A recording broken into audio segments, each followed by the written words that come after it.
I opened the front door and froze. My husband, Robert, was leaning close to a woman I didn't recognize, her hand resting on his shoulder as if she owned the space. He turned at the sound of me and froze too. My chest tightened, my heart hammering like a drum I couldn't stop. I didn't speak. I didn't move. I just watched.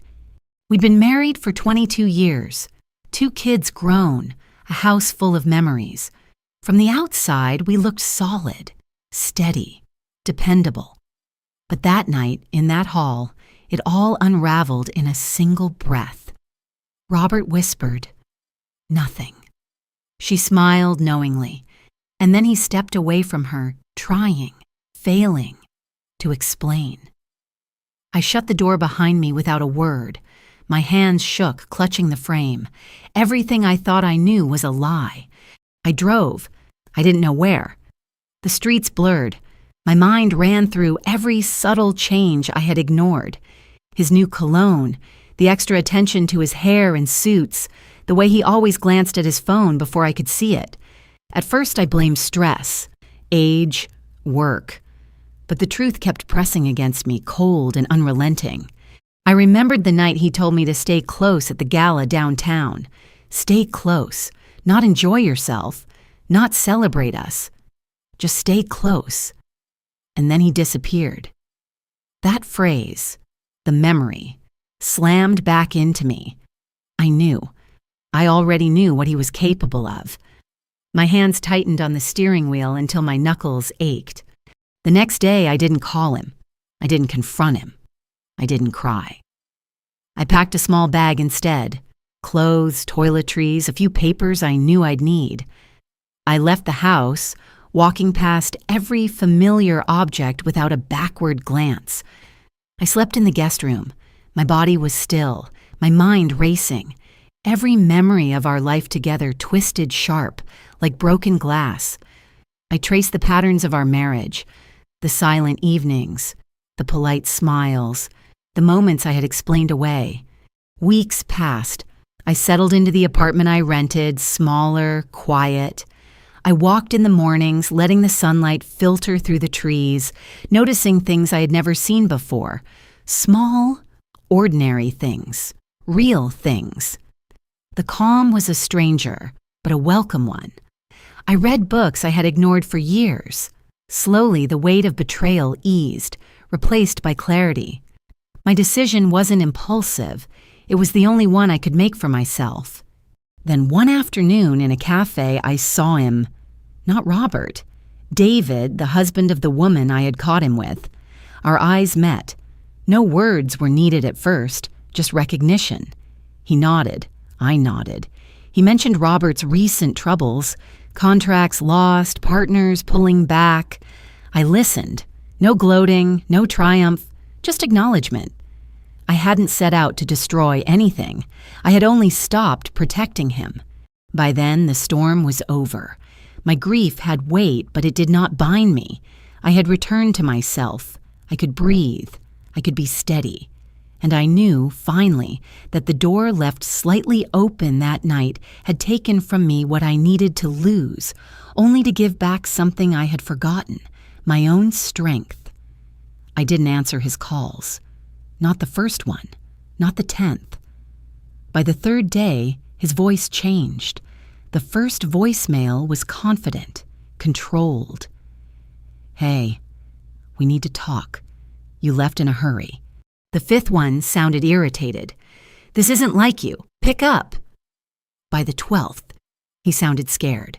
"Amanda, please." I listened to that one twice. Then I deleted them all. I was sitting at my small kitchen table when the phone rang again. Same name, same number. I let it ring. The sound echoed in the quiet apartment, loud, annoying, persistent. Then it stopped. A few seconds later, someone knocked, not gently. 3 hard knocks. I froze. My breath slowed. My body went still in a way that surprised even me. He knew where I was. Of course he did. I walked to the door, not fast, not slow, just steady. I didn't open it right away. "Amanda? I know you're in there." His voice, Lower than usual, careful. I opened the door halfway. He looked smaller. Same suit, wrinkled now. Tie loose, eyes tired. I just want to talk, he said. I stepped back and let him in. He walked in like a guest, not like a husband. That was new. He looked around the apartment, took in the space, the plain walls, the single chair, the unpacked box in the corner. "This is where you've been?" he asked quietly. "Yes." He nodded. Slow. "This isn't... You don't have to do this?" I leaned against the counter. "I already did." He exhaled, long, heavy. I made a mistake. There it was. That word again. I didn't react. He stepped closer. "We can fix this. We've been through worse." I tilted my head slightly. "Have we?" He stopped. Silence stretched between us. "I ended it," he said quickly. "With her. It's done." I watched his face, watched the way his eyes searched mine, for hope, for weakness. He didn't find either. "When?" I asked. He hesitated. That was enough. "Yesterday," he admitted. I let out a small breath. "Not when I found you," I said. "Not before that." He rubbed his face. "I didn't know how to..." "You didn't want to," I cut in. He flinched. That was new, too. Robert had never flinched around me. "You're overreacting," he said, softer now, trying a different angle. I almost smiled. "Am I?" It didn't mean anything. I pushed myself off the counter and stood straight. "That's worse." He frowned. "If it meant nothing," I continued, "then you risked everything for nothing." He had no answer. I walked past him and picked up a folder from the table. He noticed it. "What's that?" "Paperwork." "For what?" I met his eyes. "For the divorce." He went still, completely still. "You're serious," he said. "Yes. Amanda, don't do this." "I'm not doing anything," I said calmly. "I'm responding." He shook his head. "You're throwing away 22 years. I held his gaze. "No," I said quietly. "You did that? That landed. I saw it. In his shoulders. In his face. The realization. Not about the affair. About me. About the fact that I wasn't going to fight for him." He reached for my hand. I stepped back. Just one step. But it was enough. That's when something changed in his eyes. Not love. Not regret. Fear. "What do you want?" he asked. I paused. For a second, I thought about everything. The house, the money, the life we built. Then I said, "Fair." He let out a small laugh. "You'll get fair." I didn't respond, because I already knew something he didn't, and that was the moment the balance of power quietly shifted. He still thought this was going to be a negotiation. He had no idea. I had been keeping records for years. I arrived at the law office early. The building looked ordinary, brick and glass, nothing like the houses Robert had bragged about hosting parties in. I stepped inside, the lobby quiet, the receptionist glancing up and smiling politely. I gave my name. She nodded, picked up the phone, and said, "Mr. Harlan will see you now." I sat in the chair, legs crossed, hands folded, pretending calm. My mind raced. Every detail I had collected over the years, every ledger, every email, every document Robert thought I didn't notice, it all mattered now. The office door opened. Mr. Harlan stepped out. He was tall, with gray hair at the temples and eyes sharp enough to cut glass. He didn't smile, but there was respect there. Recognition. "Amanda," he said, voice firm, "we need to go over everything you've gathered." I nodded. My stomach tightened. This was the moment I had been preparing for quietly, patiently, for months. Robert had underestimated me. Every dismissive comment, every sneer, every assumption that I was powerless. It all worked in my favor now. We went into his office. Papers, files, spreadsheets, and statements were spread across the table. I could feel the weight of them, not just numbers, but proof. Proof that Robert's empire, the one he paraded around, wasn't untouchable. Proof that he had made reckless moves assuming I wouldn't notice. Harlan looked at me, waiting. I cleared my throat. I want everything evaluated, I said. Every asset, every liability. I want transparency. He nodded. You'll have it. But I need you to understand, this is not just about numbers. This is about leverage, strategy, timing. I leaned back slightly, eyes scanning the stacks. I understand, I whispered. He began explaining. Accounts hidden in my name but controlled by him. Companies over-leveraged. Leases and loans stacked so no outsider could see the imbalance. He looked at me, expression measured. This is why he thought you would never act. Because you were underestimated. But you have control now, complete control. I swallowed. It felt surreal. 22 years of marriage. 22 years of invisible labor, patience, observation, all now translating into a position of undeniable authority. We went through the numbers line by line. I asked questions. Harlan answered. No fluff, no sugarcoating. Every misstep, every assumption Robert had made was documented. Every overconfidence, every lie, every underestimation, it would work in my favor. I felt a calm rising in me, not triumph, not vengeance, clarity. I had been invisible, doubted, minimized. Now the truth was mine to wield. Quietly, methodically, I began mapping out the steps. Settlement, negotiation, exposure of truths. Then Harlan paused. You're ready for the next step. Are you sure you want to proceed? I looked at him, steady, controlled. Yes.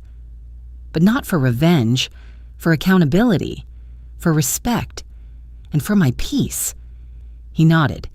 That's the right approach. I gathered my papers, folding them carefully. Every sheet, a piece of proof, every figure a reminder that power often lies hidden, waiting for the underestimated to find it.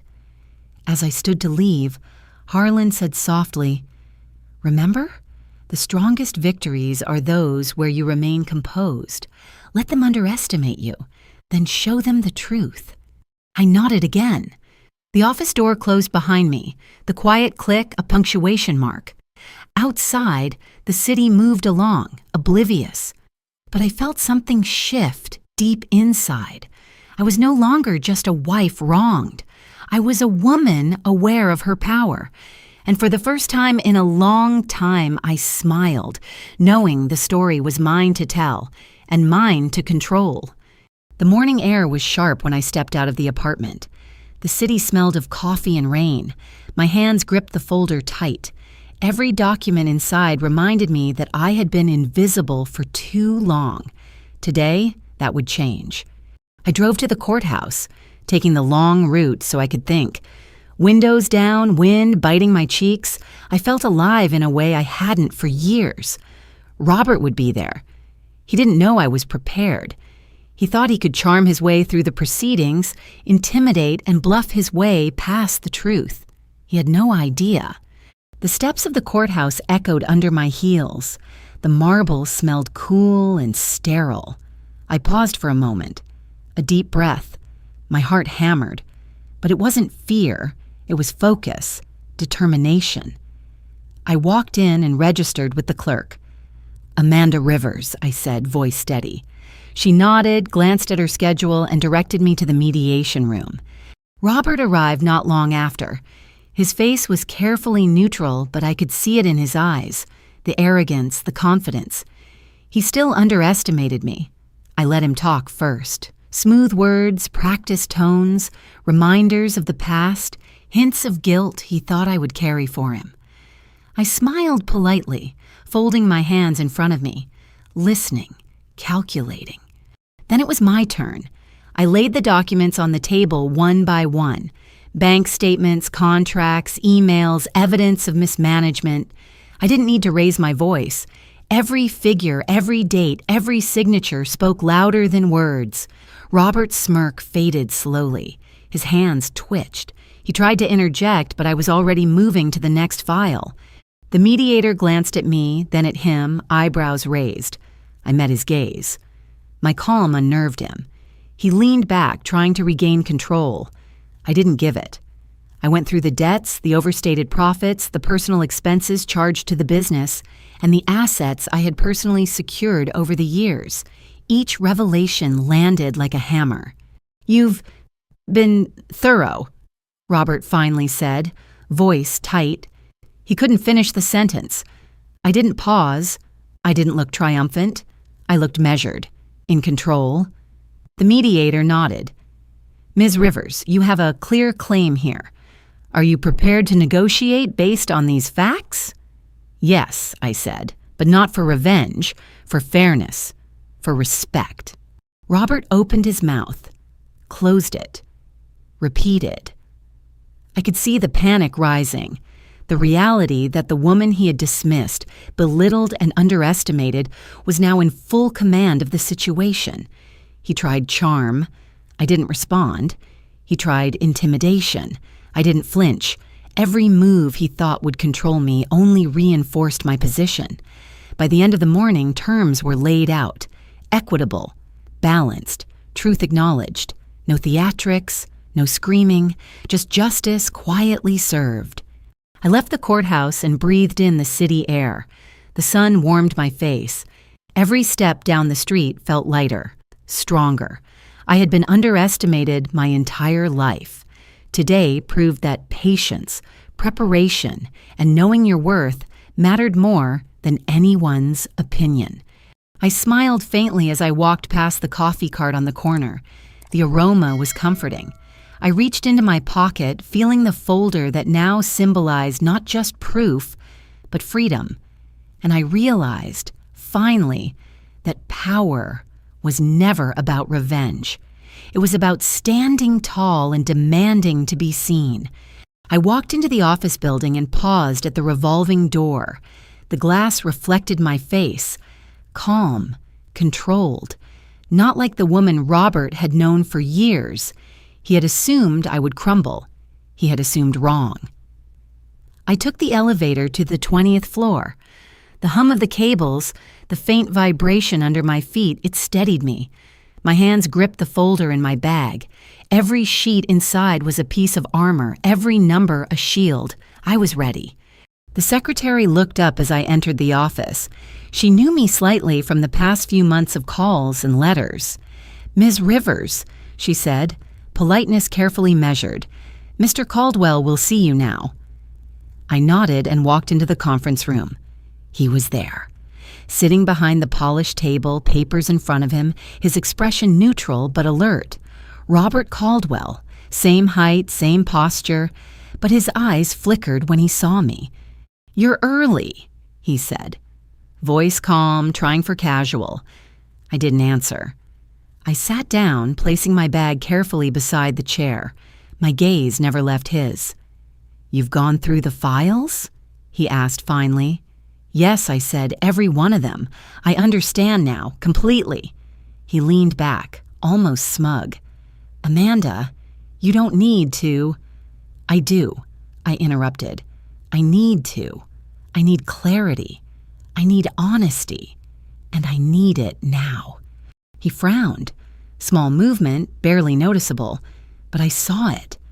The slight tightening of his jaw, the tension in his shoulders. The mask he wore every day slipped just for a fraction.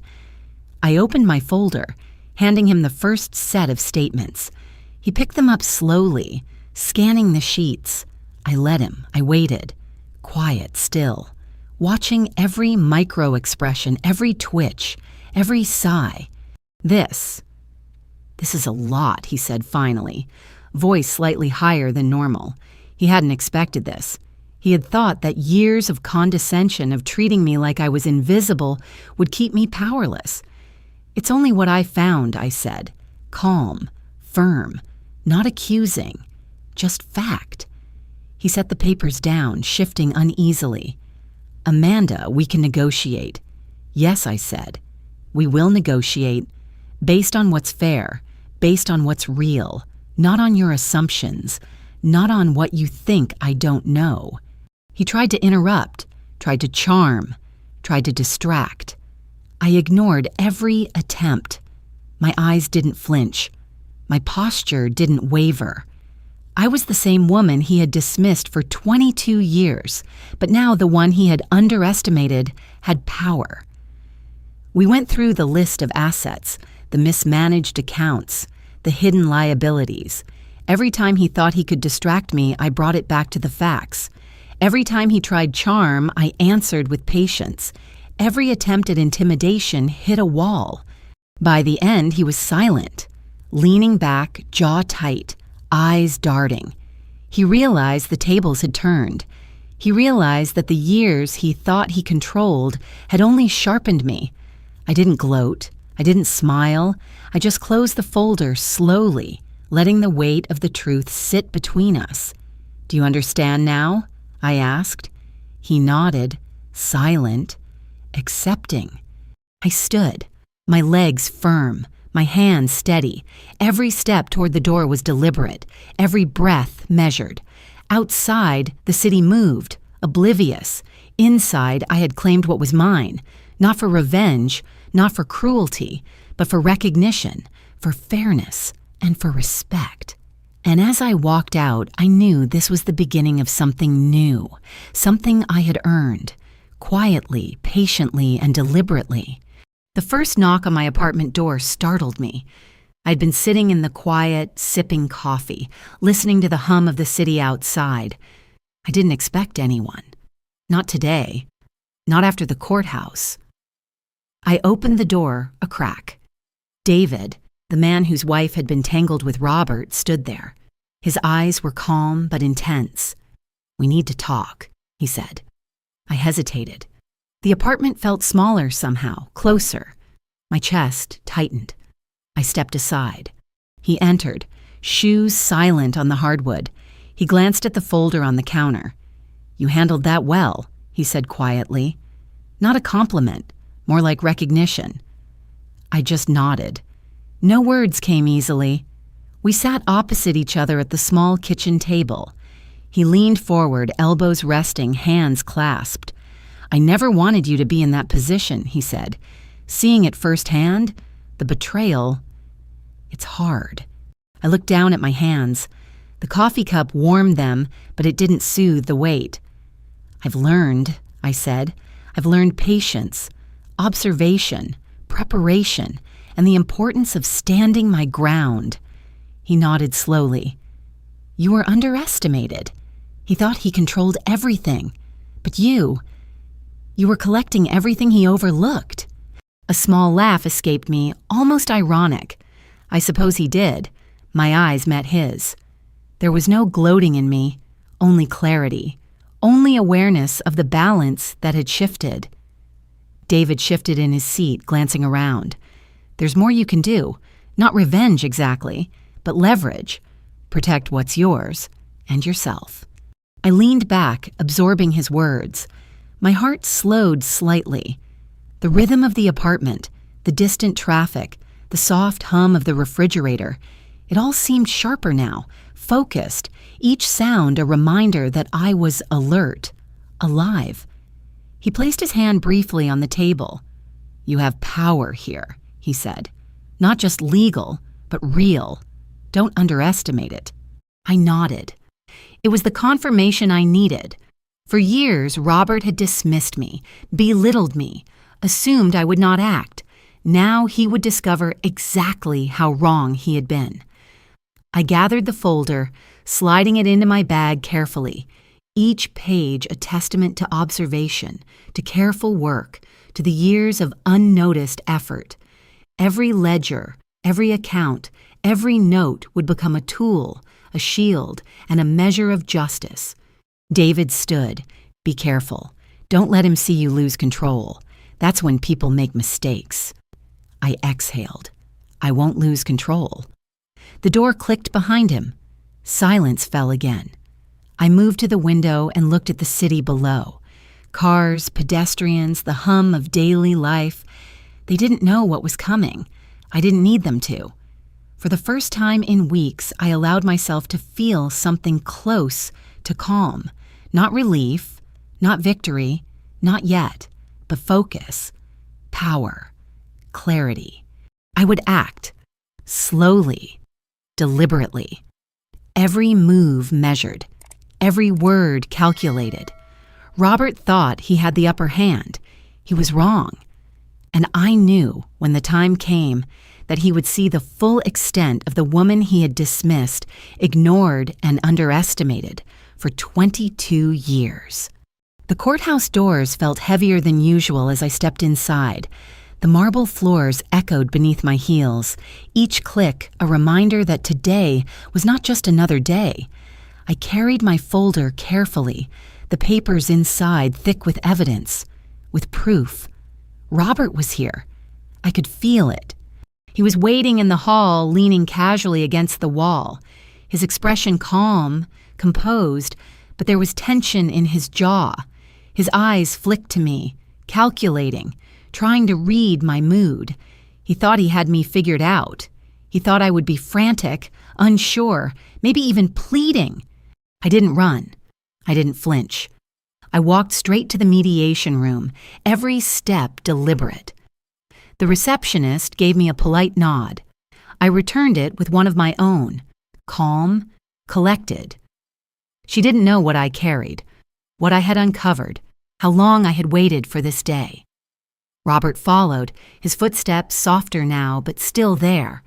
He tried small talk, casual remarks about the weather, the courthouse, the length of the proceedings.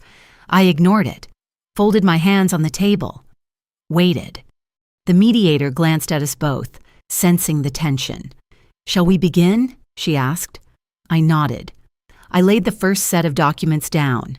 Bank statements, correspondence, contract notes. He picked them up, scanned them quickly, brow furrowing. I watched. Every micro-expression told me he knew the power had shifted.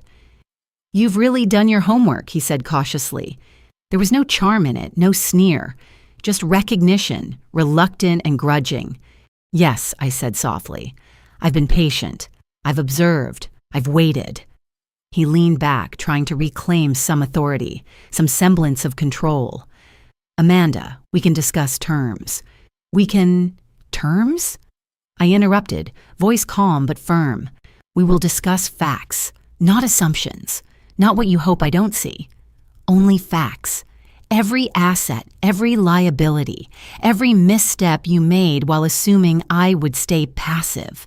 His hands twitched. I saw the tension climb in his shoulders. He tried charm, tried threats, tried to play on old habits, but nothing worked. The woman he thought small and powerless now held the leverage.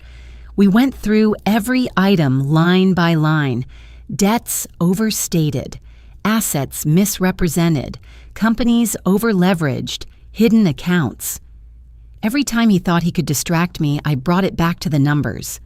Every time he tried intimidation, I remained still, watching, breathing. By mid-morning, he was pale, silent, struggling to find words. Every smirk, every attempt at sarcasm, every condescending glance had been neutralized by preparation and patience. I didn't gloat. I didn't smile. I simply let the facts speak. The mediator nodded, taking notes, eyes flicking between us.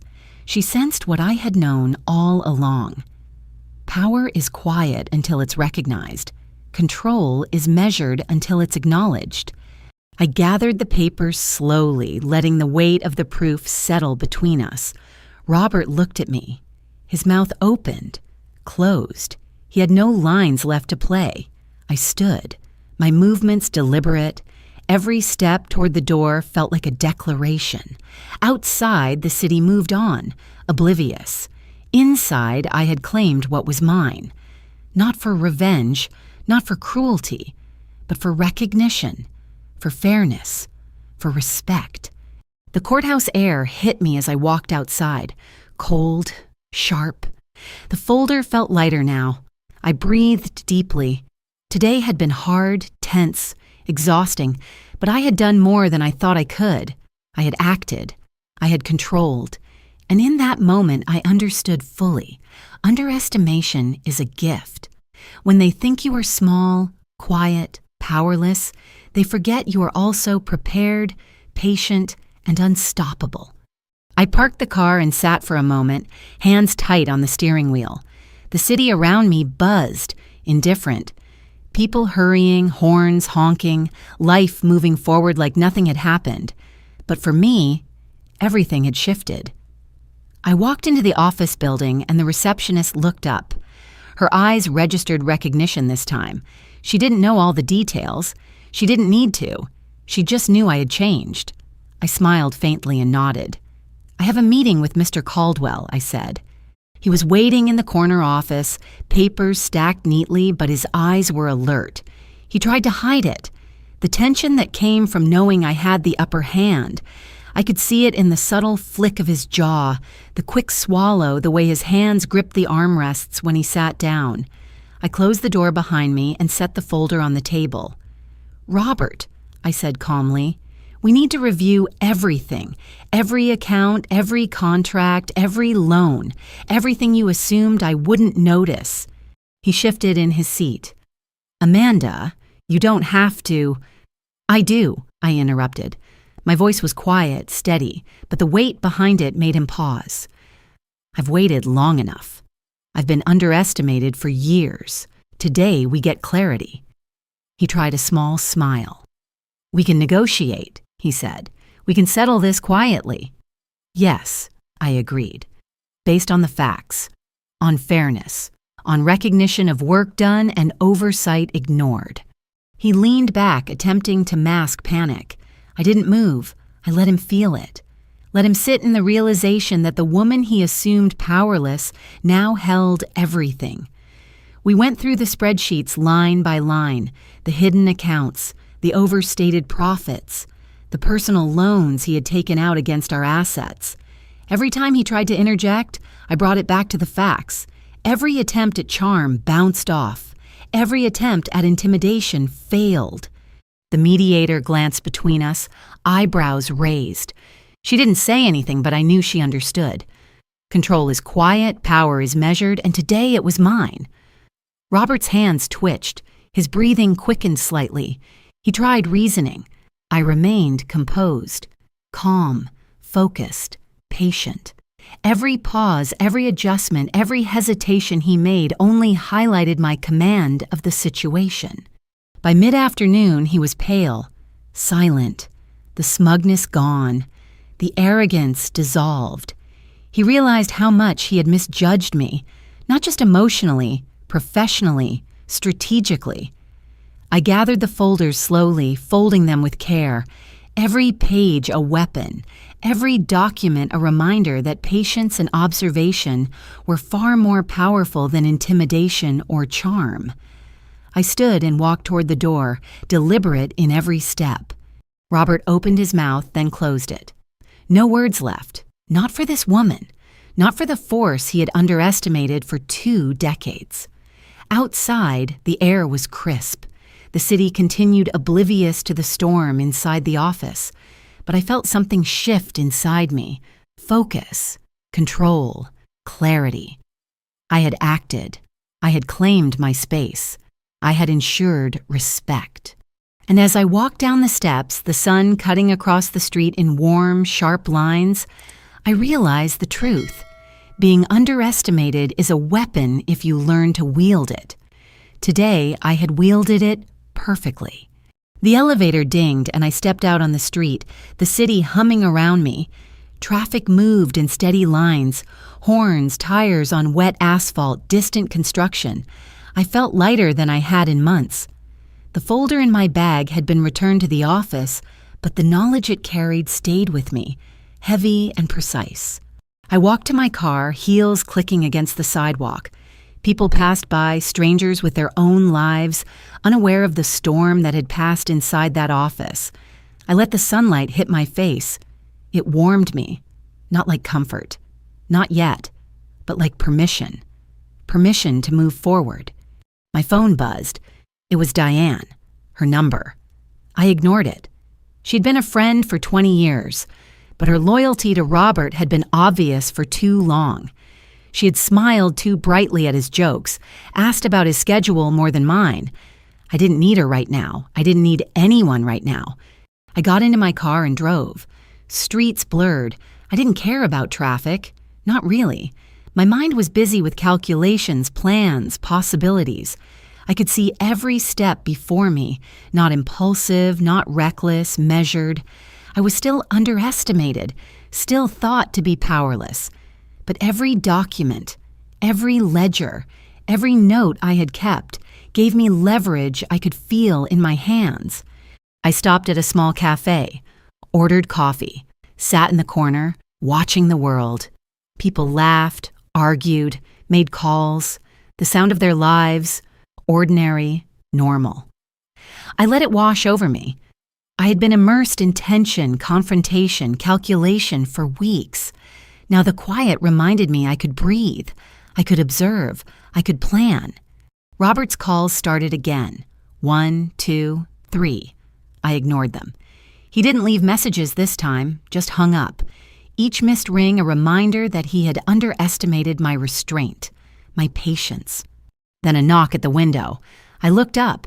A man in a suit, clipboard in hand, eyes scanning, alert. Not familiar, not threatening, just professional. He handed me a note through the slightly open window. I opened it carefully. It read, "Your assets are secure. No action required from you today. Watch and wait." I looked up at him. He nodded once, sharply, then walked away.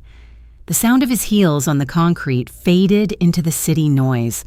I put the note in my bag. My lips curved slightly, almost imperceptibly. The underestimated woman they thought weak, cautious, patient was quietly in control. I finished my coffee slowly, listening to the faint hum of the espresso machine, the clatter of cups, the soft murmurs of patrons. I let it settle. The weight of years of dismissal, belittlement, and betrayal began to lift. Not completely, not yet, but enough to feel strength in my own presence. I left the cafe and walked down the street. The sun lowered in the sky, orange and crisp. Shadows stretched long across the pavement. I felt the rhythm of my steps, deliberate, steady, like a heartbeat I had forgotten existed. Robert thought he had the power, the advantage. He believed I would panic, crumble, plead. He was wrong. Every underestimated gesture, every ignored comment, every silent observation I had kept had built a foundation. And now that foundation was strong, unshakable. I exhaled slowly.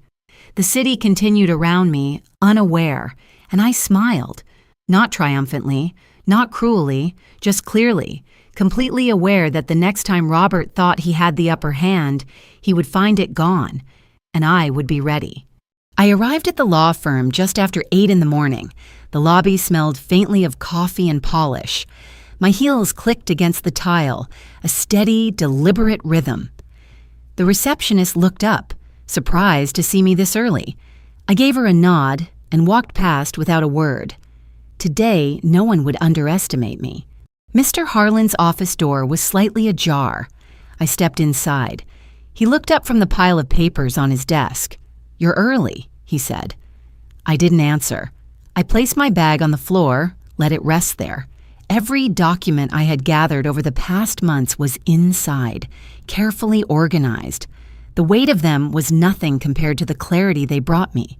Robert sat across the table, expression controlled, but there was tension there. A flicker of uncertainty in his eyes. He straightened his tie, tried a small smile. I didn't respond. I leaned back in my chair, calm, deliberate, observing, patient. "You've gone through all the files," he said finally, voice low, cautious. "Yes," I replied. "I've been patient. I've been underestimated. I've waited.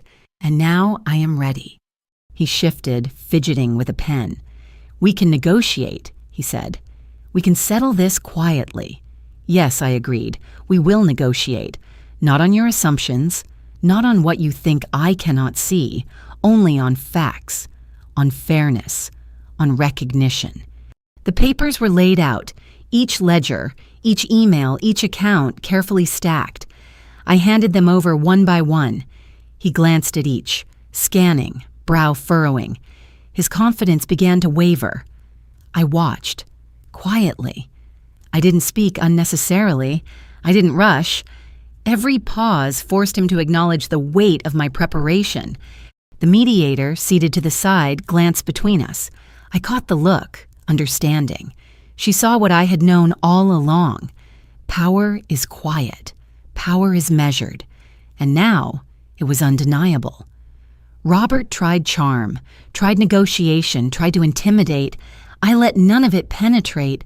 I remained still, my eyes steady, my voice calm when I spoke, every word precise, every question calculated. I led the conversation. He stumbled over every point, every claim, every line of defense I dismantled methodically. By mid-morning, he was pale. His hands twitched. He tried reasoning. I listened. I didn't flinch. Every moment reinforced that I was not the woman he had dismissed, belittled, and underestimated for 22 years. I gathered the document slowly, each paper a testament to patience, observation, and resolve. I closed the folder and stood. Robert opened his mouth, then closed it. No words left to control me. Not for me, not today. I walked towards the door deliberately, each step measured.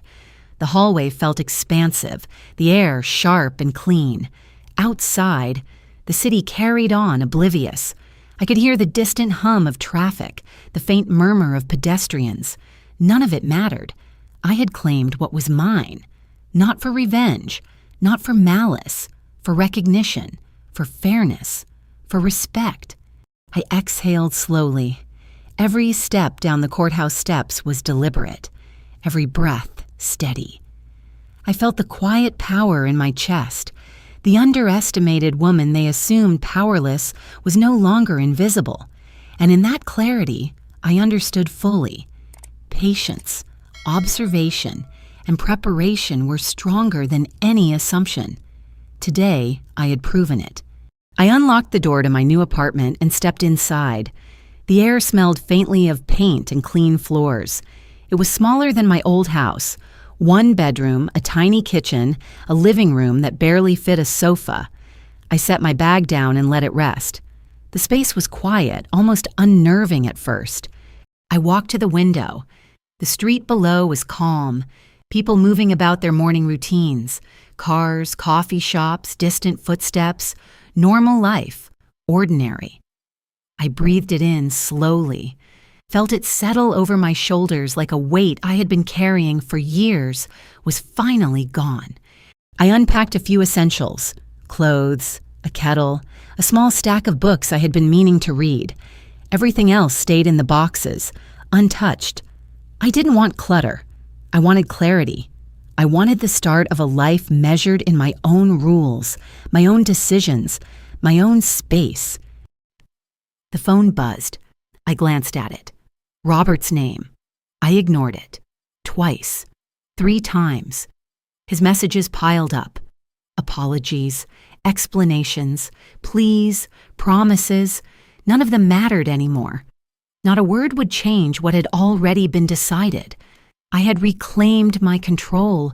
I made tea and sat at the small table. The warmth seeped into my hands.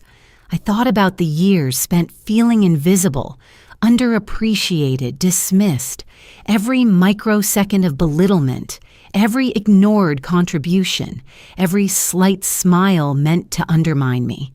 It had all prepared me for this moment. Then the knock came. Soft, hesitant. I didn't move immediately. I waited. It came again. I rose, walked slowly to the door, and peeked out. A delivery man. A package. Nothing more. I let out a breath I hadn't realized I had been holding.